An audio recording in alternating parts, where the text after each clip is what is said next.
with the left hook can keep you off balance. And that was at the end of a combination. It wasn't that lead. But you're right. If you keep seeing that left hand in your face all the time, it's the hook. It's the hook that makes the guy on the side of the ear.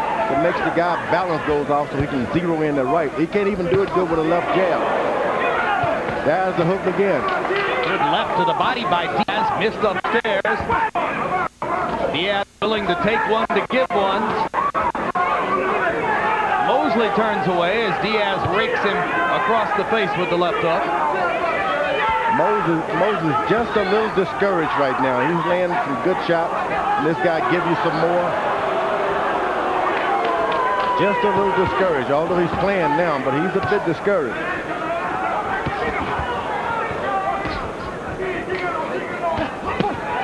Hard right hand to body.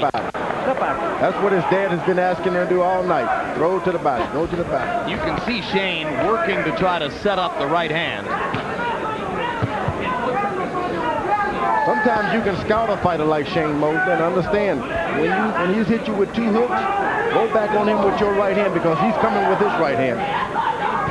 But all the scouting in the world won't slow down that speed. Oh, that's the way you scout him. You can beat anybody, Jim. You got to scout him and fight him. So every fighter can be beat.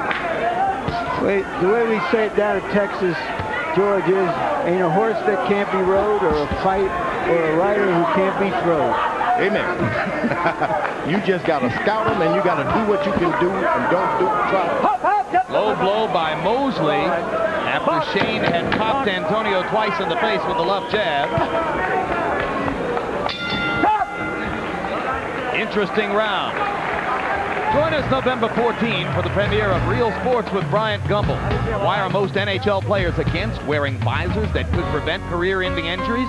Find out on Real Sports, where nothing is out of bounds. There's a fascinating piece on that show about Pat Croce, the owner of the Philadelphia 76ers, and the challenges he faces with Allen Iverson. We still can break him down. And Larry Brown. Larry Merchant is the correspondent on that one. Okay. You got to go to the body, break him down. Okay. You don't have to be like a whole lot of blistering punches to the body, but a shot here. Yes, I'm trying to get in, baby. Put his head down first. Okay, but I'm up. Mr. Mosley, you got to get out. 5 rounds of a scheduled 12. Shane Mosley, by CompuBox numbers, 119 out of 278. Antonio Diaz has thrown almost as many punches, 268, but has landed only 66. So Mosley's quickness and accuracy, the differences in the bout to this point. Mosley's discouraged because he's not able to get in the body shots that his dad is telling him to do. Because Diaz is a solid fighter as far as the defense of his hands, all right, come on, let's go. elbows around his waist. And you just can't throw something because someone tells you to do it. He's a well-schooled fighter. This trainer, Lee Espinoza, is my choice as the sort of underground star of training in the sport. His fighters can fight. Another knockdown. Another right hand. 5, 6, 7. And remember, these are the first 2 knockdowns of Antonio Diaz's entire career. His head is not clear at all. That was a real solid knockdown. And it was something I didn't think that Shane Mosley had because he threw a left jab.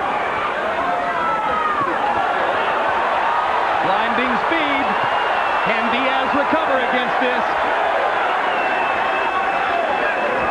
Mercanti Sr. staying out of the way, letting Mosley do his work. Plenty of time left in the round. Every time we've been at a fight with Shane Mosley, people have stood up in awe of what they were looking at. And there's the 3rd knockdown of the fight. And again, it was a right hand. And he made a very, very tough fighter say no mas. Amazing. Absolutely amazing. And that is no second-rate opponent. This is a solid fighter. He had to reach, go down deep, get a lot of energy to do that one. Not today. Here. I'm sorry, son. It's all right. It's all right. A couple more punches. So a technical knockout for Shane Mosley. The stoppage by the most experienced referee in the sport. And Mosley, against a very good opponent, closes the show, landing 22 of 34 power shots by CompuBox down the stretch. Let's take a look at a couple of angles, George, of the first knockdown and talk about how Shane sets up the right hand. He did it with a straight jab sort of a punch. He didn't do it with the hook. That's just surprising. He has something in the repertoire I didn't know. There it is, right on top of the head. Now here's the second of the two knockdowns in this This round. was just pure power. You don't hit guys on top of the head like that and knock them down. He's got power. Something you only see in the heavyweights. Watch as he does it on top. Out.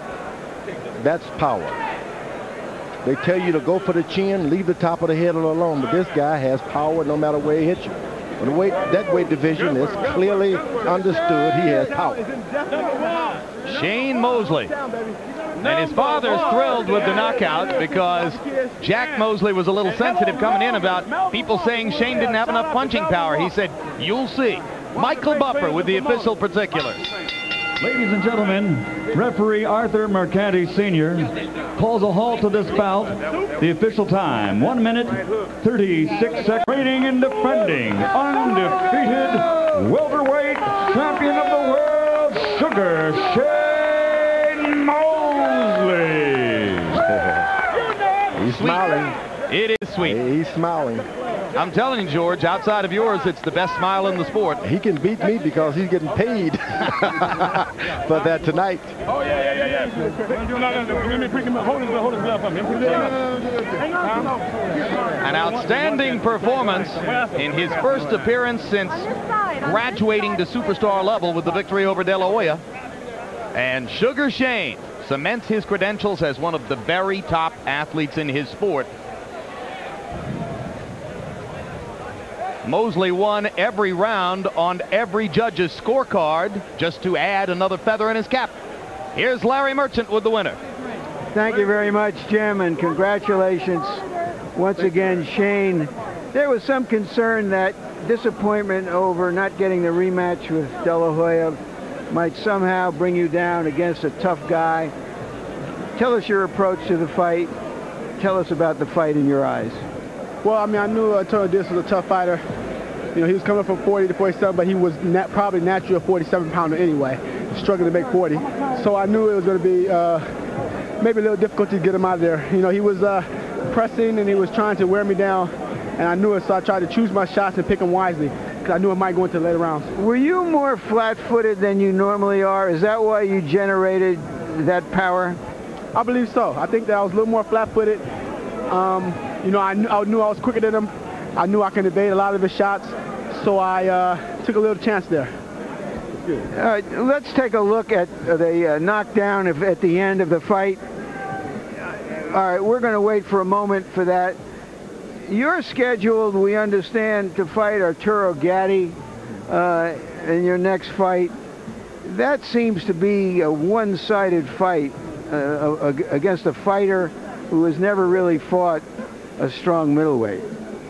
Well, you know, Arturo Gatti, he moves up like 20 pounds before he actually jumps into the ring. So if he weighs in at 47, he'll probably come in about 167, and I'll probably come in at 55, or 56. So that gives him a little bit of advantage, but I have the advantage of the speed. I'm not really worried about punching power because I'm very strong, and I think I can deal with anybody out there in the welterweight division. All right, let's take a look at the knockdown. The first knockdown early in the fight.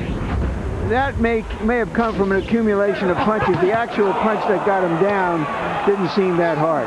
Yeah, the first right hand was the harder shot, and then the second one kind of just guided him down. What did you see in the 6th round? Did you think he was vulnerable after he took so many hard shots?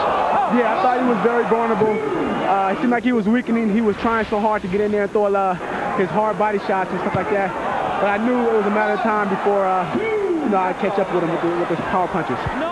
Just this last thing, a lot of people are now designating you as maybe the best pound for pound, one of the best pound for pounds. I know that means a lot to you, but does it mean enough that you feel you have to now live up to that in every fight?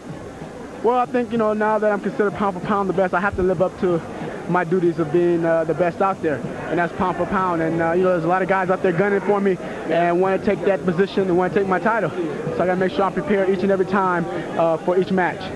Thank you very much, Shane Mosley. And just one other thing, I want to talk to Arthur McCanny Jr. for a moment, fellas. Senior, I'm sorry.